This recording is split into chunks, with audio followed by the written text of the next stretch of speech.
Ranking MMFF trailers ngayong taon from 1 to 10. Base lang to so far from the trailer and yung thoughts ko lang so let's see. Unang-una, Isang Himala. I'll admit hindi ko pa napapanood yung original nito, so sorry about that. Susundan natin dito ang isang babaeng nagkaroon ng kakayahang manggamot gamit yung tulong ng Panginoon. Dahil nga marami siyang natutulungan, dito nga dadami mga taong nagmamahal at sumusuporta sa kanya na magiging malaking problema dahil dito nga makikwestiyon kung ano yung klase ng himalang nagagawa niya. It's interesting na musical yung approach nila dito ay nasa studio lang sila nag-shoot kasi bago yon, so sana mag-work. Next, number 2, The Kingdom. Ang interesting din ang concept nito. Tungkol ito sa hari ng Pilipinas na malapit nang ibigay sa iba yung kapangyarihan niya na magiging mahirap. Pero mas lalo pa nga itong ihirap nang merong kumuha doon sa anak niya at dito nga niya gagawin ng lahat para maibalik yung anak niya at makapagdesisyon na siya kung kanino mapupunta yung kapangyarihan niya. Si Bossing talaga, number 1.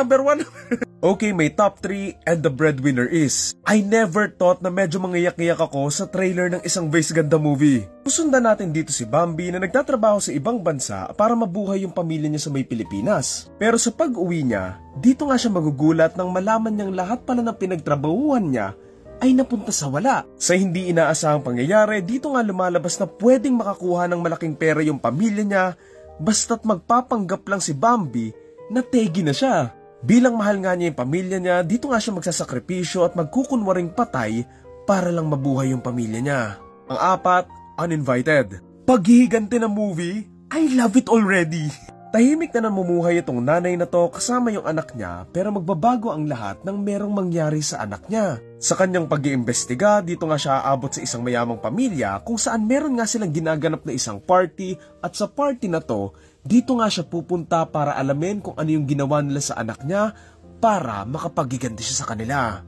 Top 5 ko, Hold Me Close. Ang ganda ng visuals nito ay curious talaga ako sa story. Susundan natin dito yung isang lalaking bagong dating sa May Japan kung saan nga may makikilala siyang isang babae. Itong babae na to ay may kakaibang kakayahan kung saan kaya niyang makilala yung isang tao sa simpleng paghawak lang.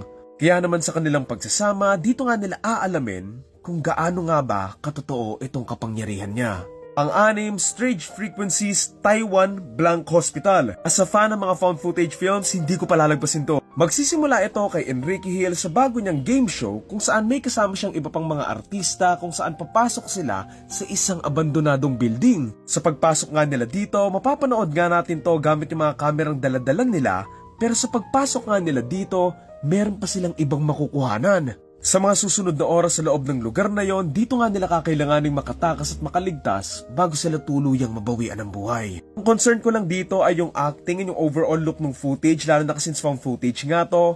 So let's see. Ang 7, Topak. Part 2 ng Ongbak.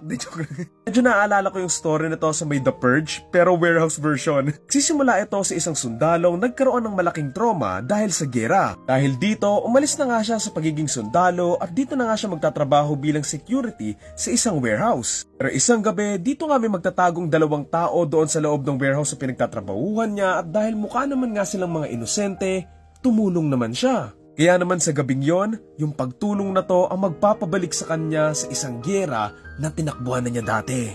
Next, pang 8, Green Bones. Susundan natin dito si Domingo Zamora na makukulong matapos merong bawian ng buhay. Ito nga siya ikukulong sa isang bagong kulungan kung saan merong isang pulis na nagbabantay sa kanya at galit sa mga katulad niya. Sa pagbabantay nga nitong pulis na to kay Domingo, dito nga niya pagdududahan si Domingo na merong masamang mga pinaplano pero sa pagtagal-tagal nga nilang magkasama, dito rin nila mas makikilala at mapapaisip nga itong pulis na to kung kaya nga bang magbago ng isang kriminal. Abangan ko dito yung mystery kung guilty nga ba talaga dito si Dennis and kung makakatakas ba siya. Okay, may top 8 and second to the last, My Future You. Alam mo kung anong unang pumasok sa isip ko dito? Moments of Love. Tsaka yung Lake House ni Keanu. And alam nyo na kung ano yung ending ng 2 movie na yon. Magsisimula ito sa 2 taong magkakakilala at magkakagustuhan online. Okay naman na sana yung lahat until ma-realize nilang nasa magkaibang panahon pala sila kung saan yung isa ay nasa 2024 habang yung isa naman ay nasa 2009. Dahil nga sa magkaibang mundo nila, dito nga nila susubukang tulungan yung isa't isa kung saan magkakaroon nga to ng mga consequences na bubuo at sisira sa relasyon nilang out of this world. Okay, may top 10 ang pinakahuli ko, Espantao. Tapos ko na lang yung trailer na to, hindi ko naman nakita si Darren. Darren Espantao. Matapos mabawian ng buhay yung isang matanda, dito nga magkikita-kita ulit yung mga kamag-anak niya para doon sa bahay niya. Sa pag-aaway nga nila kung ano yung gagawin, dito nga may lalabas ng mga hindi maipaliwanag at mga sikreto ng bahay at ng bawat isa sa kanila. Honest, I don't like the look of this film lalo na doon sa mga jump scares nila. It looks cliche and ang linis masyado ng mga characters pero alam mo yun, let's see. Ayan yung top 10 ko. So kayo ba? Ano yung pinaka-aabangan nyo ngayong MMFF? Comment nyo na lang. Thank you.